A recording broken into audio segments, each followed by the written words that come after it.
안 읽은 사람에게는 새로운 책을 알게 되는 기쁨을 드립니다. 그리고 읽은 사람에게는 깊이 있는 독서 토크를 나누는 즐거움을 드립니다. 한 시간에 책 한 권을 완벽 마스터하는 요즘 책방 책 읽어드립니다. 반갑습니다. 안녕하세요. 반갑습니다. 자, 오늘 함께할 책방 손님은요. 어떤 책이든지 과학자의 냉철한 시선으로 색다르게 해석하는 김상욱 교수님. 반갑습니다. 안녕하세요. 네, 반갑습니다. 매번 그렇게 많이 준비해 오시고 오늘도 책을 한 4-5권을 들고 오셨더라고요. 기본적으로 공부하는 걸 좋아해요. 와, 낯설어. 아마 영조 임금님이 굉장히 좋아했을 스타일이랄까? 근데 딱 보면 그렇게 보이세요. 세자로 태어났어야 되는데. 자, 오랜만에 또 책방을 찾아온 손님입니다. 아이만 편에 나오셔서 아주 또 발군의 말씀을 해주셨던 분인데요. 범죄 심리를 분석하는 범죄 분석가이자 트라우마 상담 및 아동 심리 상담을 전문으로 하시는 심리학자 김태경 교수님. 반갑습니다. 네, 반갑습니다. 아니, 오늘 그 이제 아이들과 함께 보시는 부모님들이 많이 계실 텐데 뭐 팁을 하나 전해주실 게 있다고. 아이를 양육할 때 핵심은 물론 사랑이죠. 사랑인데 사실은 그 못지않게 중요한 게 일관성이에요. 그러니까 적은 사랑을 일관되게 제공하는 조건과 많은 사랑을 비일관되게 제공하는 조건 중에 아이들이 어느 조건이 더 잘 성장할까요?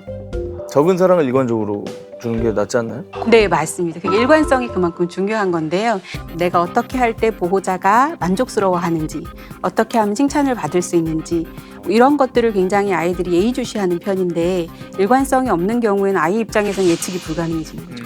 굉장히 혼란스러워질 수 있습니다. 그러다 보면 이제 굉장히 눈치 보는 아이, 지나치게 과민한 아이가 될 수도 있습니다. 그렇게 해도 안 되면 나중에 이제 화를 내고 공격적으로 행동하는 양상을 볼 수도 있고요. 일관성에 대해서 아이 입장에서 야 이거 혼란스러울 수도 있겠구나 하는 걸 아이들이 아주 어릴 때 한 번 느꼈는데 외식을 하러 가요. 그럼 차를 타고 가면 노래 한번 해봐. 그러면 와 행복해. 식당에 딱 갔어. 딱 앉았어. 그때 노래를 하는 거예요. 왜냐면 엄마 아빠 노래하면 좋아하니까. 그때 갑자기 아빠가 공공장소에서 이러니까 이 애는 영문을 모르겠잖아요. 이러고 집에 오는데 내가 애 입장이면 아빠는 아까는 노래 크게 하라고 난리를 치더니 그 다음엔 노래를 하니까 나를 혼내? 우리 아빠 약간 이상한데? 그리고 약간 혼란에 빠질 것 같더라고. 그래서 아이들은 참 힘들겠구나. 우리 식으로 생각하면 안 돼요. 네, 했었어요. 근데 지금 얘기 들어보니 애인의 애인에게란 소설이 있는데 거기에 그런 이야기가 나와요. 그 사랑이란 것은 상대에게 예측 가능성을 주는 것이다. 지금 이제 말을 들어보니 예측 가능하게 행동할 때 편안해지잖아요. 맞아요. 그래서 정말로 사랑하는 사람이라면은 그 사람이 어떻게 행동할지를 상대에게 예측하게 해주는 것이 가장 사랑의 근본이라는 이야기가 나오는데 부모와 자식 간의 사랑에서도 마찬가지라는 생각이 드네요. 이 책을 이렇게 다양한 시선으로 봐야 되는지 몰랐는데 오늘 김상욱 교수님의 과학자의 시선도 있고요. 김태경 교수님의 심리학자의 시선도 있습니다. 함께 읽어볼 책은 한중록입니다. 생각할 사, 슬퍼할 도, 사도세자라 하라.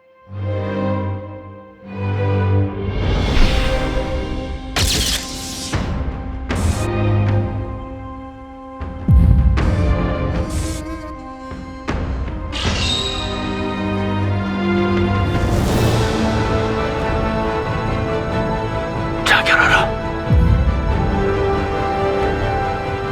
언제부터 나를 세자로 생각하고 또 자식으로 생각했어?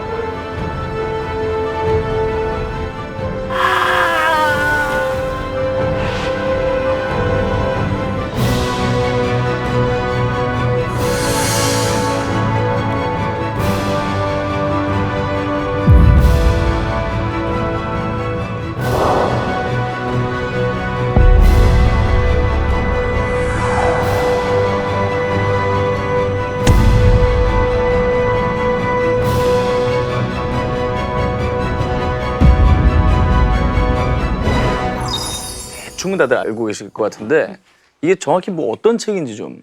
한중록 그러면 이게 많은 분들이 뭐 이렇게 한 맺혔다 이렇게 생각을 하는데 혹은 한국의 한인 줄 알아요. 그럴 수도 있겠네요. 근데 이제 이거는 한간 도중에 쓴 글이다 라고들 이제 해석을 하는데 실제 내용이 이제 1부, 2부, 3부, 4부로 나뉘어져 있거든요. 근데 1부는 내가 이 집안에 어떻게 태어나서 어떻게 궁궐에 들어왔는지에 대한 거를 적었고, 그 다음에 자신의 시어머니 집안이 우리 집안을 멸문시키려고 하는 거예요. 그러니까 너무 억울하고 망극하니까 그거 아니에요라는 친정에 대한 변명이 이제 2부하고 3부고, 그 다음에 이제 4부 같은 경우는 실제 사도세자 내 남편이 어찌 죽였는지 내가 지근거리에서 본 모습을 그대로 적었어요. 4부가 핵심입니다. 핵심이에요. 그리고 여기는 사도가 왜 미쳤고 어떻게 죽어가고 그 이후에 여기는 정조가 어떻게 왕이 됐고 어떻게 성군이 되는지 실록에 빠진 내용들을 다 채워주고 있거든요. 그래서 사료적 가치가 굉장히 뛰어나다, 이렇게 말할 수가 있죠. 저는 이거 읽으면서 특히나 이제 이 책이 쓰여진 그 목적이 문의 자신을 변호하기 위해서 쓴 글이다 보니, 그래서 처음에 읽으면서는 이건 상당히 많이 꾸며낸 얘기일 것 같다는 생각을 가지면서 읽었었어요.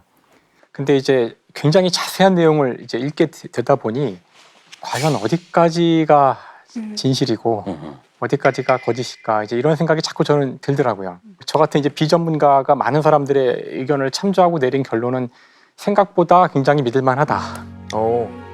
굉장히 자제력을 발휘하여 굉장히 있는 그대로 쓰려고 노력한 책이면 틀림없다는 생각을 하게 됐어요. 의도하지 않은 왜곡이 있을 수도 있을 거고, 뭐 시간의 흐름 때문이라든지 자기 집안을 변호하기 위해서라든지. 근데 정말 어떤 사건의 인사이더가 스스로 남긴 건데 이런 기록을 우리가 보기는 쉽지 않죠. 이 사람이 또 오래 사셨어요. 그러니까 거의 한 70년 정도의 시간 동안 그 왕궁의 모든 권력 다툼과 살인, 암투, 음모, 모함, 그리고 가족의 죽음, 이런 것들에 대해서 어디 가서 임금 얘기는 당나귀 얘기를 못 하는 거예요.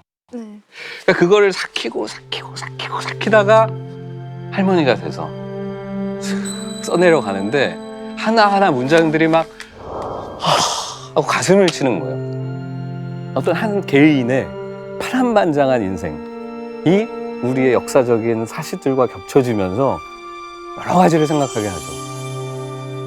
저는 사실 이번에 읽었거든요. 네네.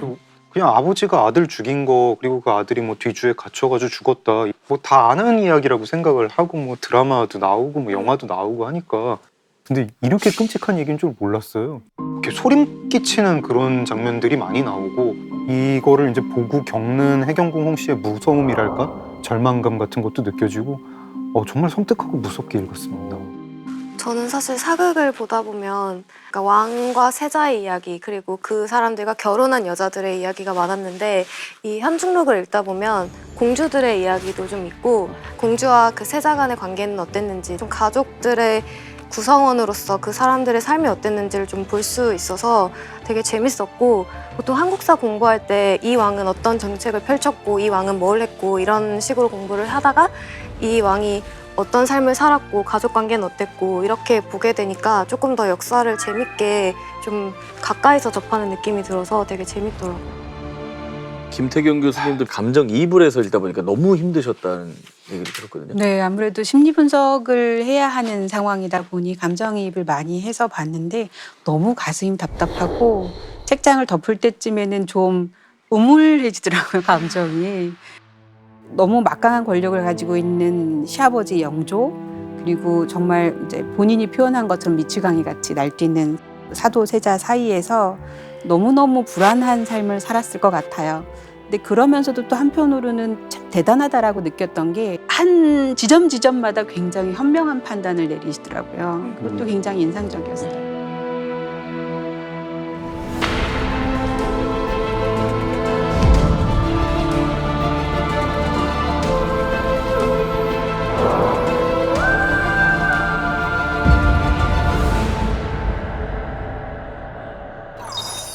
(1762년) 임오년, 그 무덥던 날, 아버지가 자식을, 임금이 세자를 죽이는 조선왕조 500년 역사상 유일무이한 끔찍한 사건이 벌어집니다.